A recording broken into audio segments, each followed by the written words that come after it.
चलो हम कंटिन्यू कर रहे हैं अपने टॉपिक के साथ जिसका नाम था sir chapter number 4 free consent. Free consent के बारे में हम लोग कंटिन्यू कर रहे हैं, कुछ क्वेश्चंस हमें खत्म करने थे तो उसको पढ़ते हैं। देखो क्या लिखा हुआ है।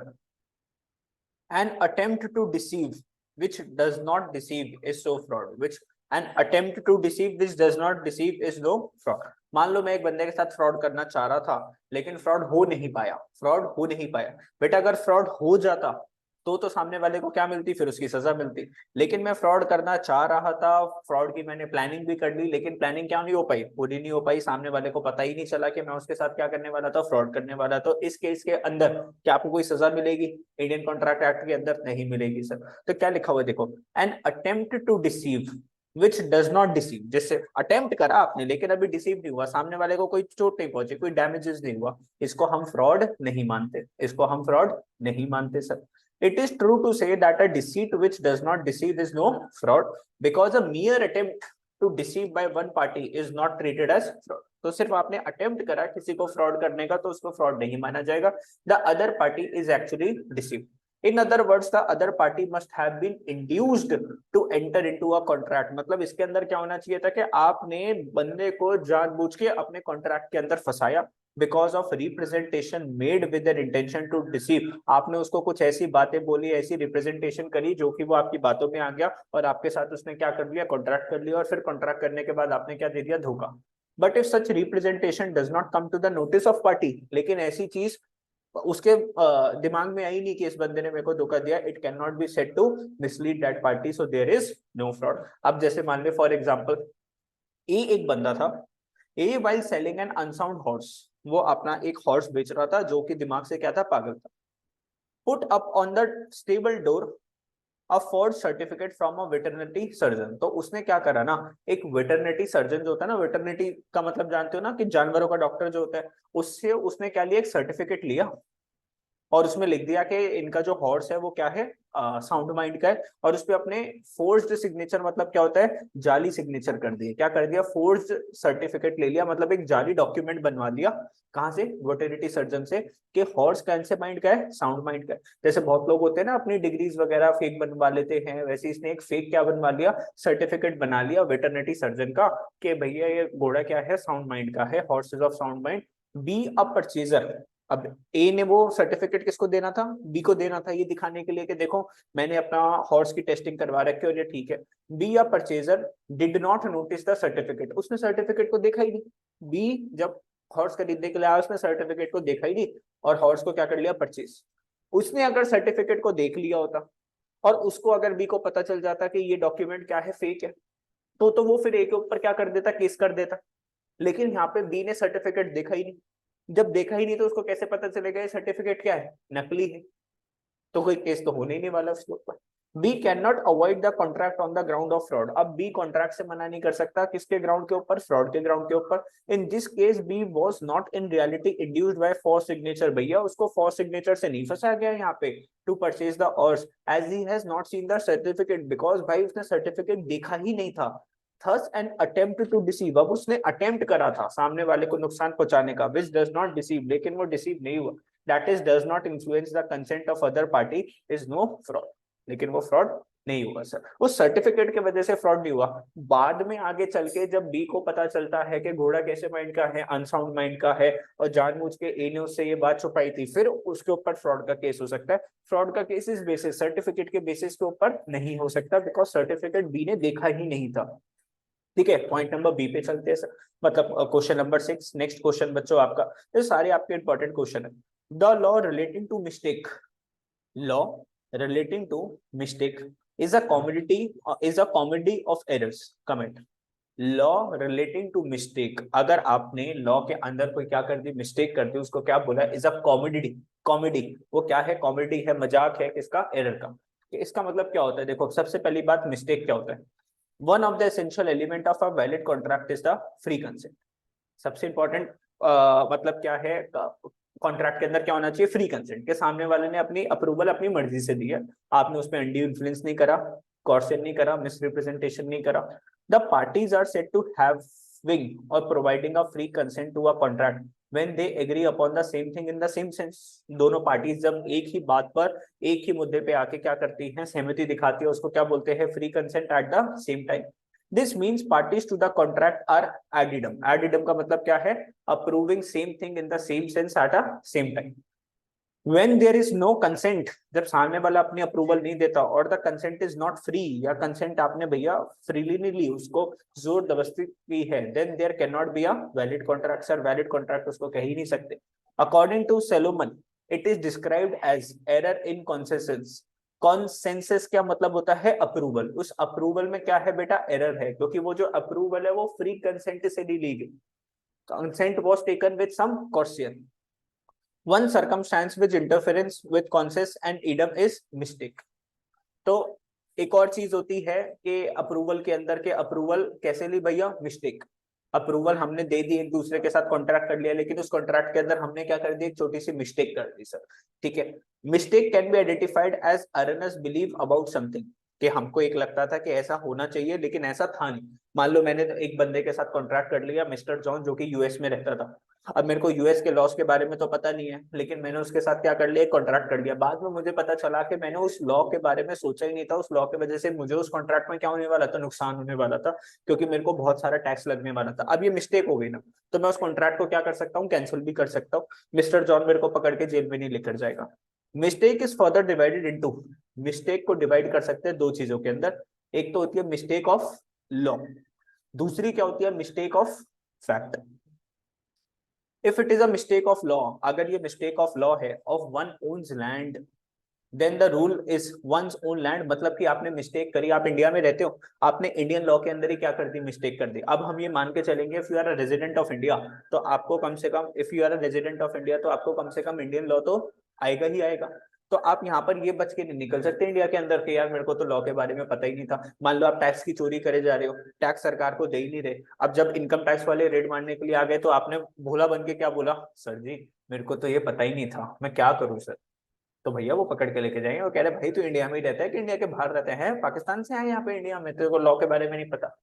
If it is a mistake of law of one own land, खुद की जहां पर तुम रहते हो उसके लॉ की अगर आपने मिस्टेक करी है, then the rule is ignorance of law is no excuse. हम एक्सक्यूज नहीं मानेंगे। आप ये नहीं बोल सकते कि सर मैंने लॉ को इग्नोर कर दिया तो लॉ मेरे को पढ़ना नहीं आता था, दिस इज नो एक्सक्यूज। आप party can not be allowed to get any relief, आपको कोई बेनिफिट नहीं मिलेगा, कोई रिलीफ नहीं मिलेगा, on the ground that it has done or agreed to do something in ignorance of law, कि आपने कोई ऐसी चीज करी है जिसके अंदर हमने लॉ को सर गलती से क्या कर दिया था, इग्नोर कर दिया था, हमें पता नहीं था। तो ये क्या है, मिस्टेक ऑफ लॉ हो गया। ऑफ वन ओन लैंड, अपने खुद की जहां पर तुम रहते हो, जिस लैंड पे रहते हो वहां का मिस्टेक आपने कर दी, तो वहां पर आपको इग्नोरेंस का बेनिफिट नहीं मिल सकता। अब mistake of law is therefore no excuse and the contract can not be avoided. अब इस कॉन्ट्रैक्ट को आप अवॉइड नहीं कर सकते, इस कॉन्ट्रैक्ट के अंदर आपने जो प्रॉमिस करा है वो करके देना पड़ेगा, वरना आपको जेल भेज दिया जाएगा। However, if there is a mistake as to some foreign law, अब आपने कोई मिस्टेक करी किसी फॉरेन लॉ में। अब जैसे मैंने मिस्टर जॉन के साथ कोई कॉन्ट्रैक्ट करा था और मैंने यूएस के लॉ की कोई क्या कर दी, मिस्टेक कर दी, इग्नोर कर दिया किसी लॉ को, then it is treated just like a mistake of fact. इसको क्या मान लिया जाएगा सर, मिस्टेक ऑफ फैक्ट। एक फैक्ट था जो कि मेरे को याद नहीं रहा, ध्यान नहीं रहा, मैंने गलती से कॉन्ट्रैक्ट कर दिया। In such a case therefore contract can be, यहाँ पे कॉन्ट्रैक्ट को मैं क्या कर सकता हूँ, अवॉइड कर सकता हूँ। कोई सामने वाला मेरे को फोर्स नहीं करेगा, मेरे को जेल नहीं हो सकती, लीगल एनफोर्सेबिलिटी नहीं हो सकता। अगर मैंने किसी फॉरेन लॉ की क्या कर दी है sir, mistake of fact, foreign law को इग्नोर करा, it is mistake of fact. और मिस्टेक ऑफ लॉ क्या होता है कि आपने ओन्स लैंड लॉ को क्या करा है, इग्नोर करा है, तो that is mistake of law. ठीक है, इतनी सी बात समझ। Further the mistake of fact, अब ये जो मिस्टेक ऑफ फैक्ट है ना, इसको डिवाइड कर सकते हैं बायलिटरल के अंदर और यूनिलिटरल के अंदर। Mistake of fact, mistake of law क्या हो गया, जहां इस लैंड पे मैं रहता था, जिस कंट्री में मैं रहता था, उस कंट्री के मैंने लॉ को फॉलो नहीं करा, this is mistake of law. Mistake of fact, मैंने किसी बाहर की कंट्री के लॉ को क्या नहीं करा, फॉलो नहीं करा, that is mistake of fact. तो mistake of fact can be divided into bilateral and unilateral. Bilateral क्या होता है, bilateral mistake of fact occurs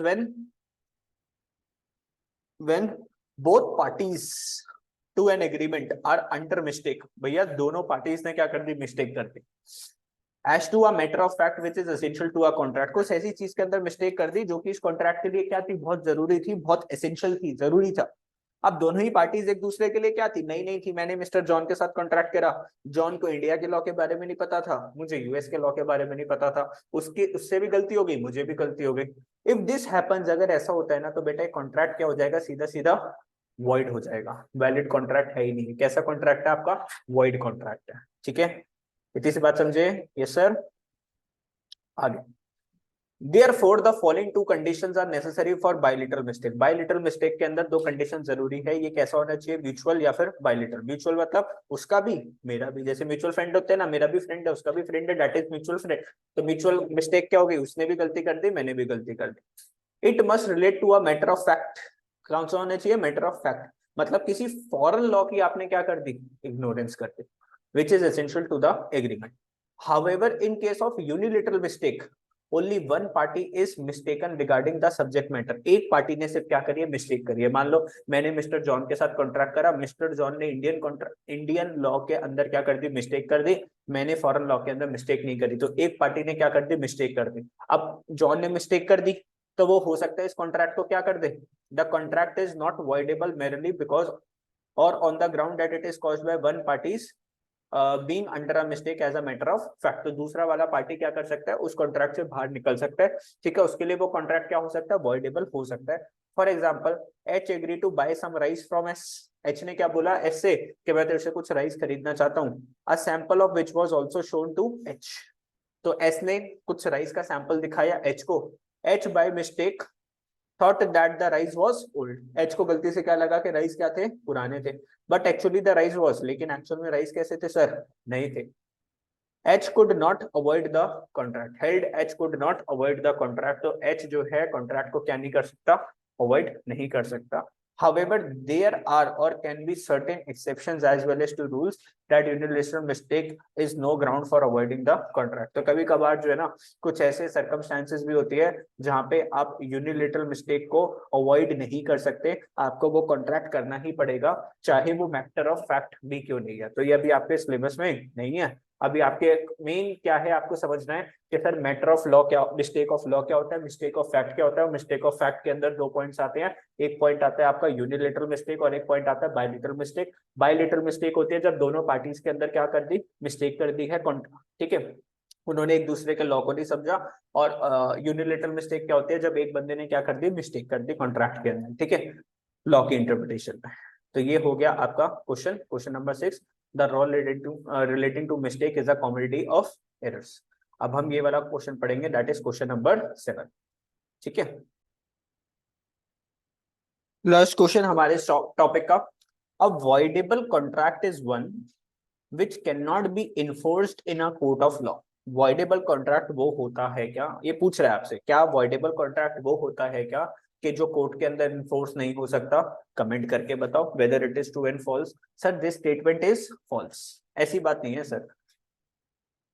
as per section 2 clause 1 of the contract act, agreement which is not enforceable by law at the option of one or more of the parties thereto but not at the option of others is a कैसा contract होता है, voidable contract होता है। मतलब एक parties के behalf which is not enforceable by law at the option of one party, मतलब एक पार्टी उसको इन्फोर्स नहीं कर सकती लेकिन दूसरी पार्टी तो उसको क्या कर सकती है, इन्फोर्स कर सकती है। Thus a voidable contract is one which is enforceable by law। Sir law में enforceable है at the option of one of the parties, that is the parties whose consent was obtained by coercion। मान लो एक बंदा था A, एक बंदा था B, A ने B को क्या करा, फोर्स करा, coercion अप्लाई करा इसके ऊपर, डराया धमकाया कि भाई तू मेरे साथ क्या कर ले, कॉन्ट्रैक्ट कर ले।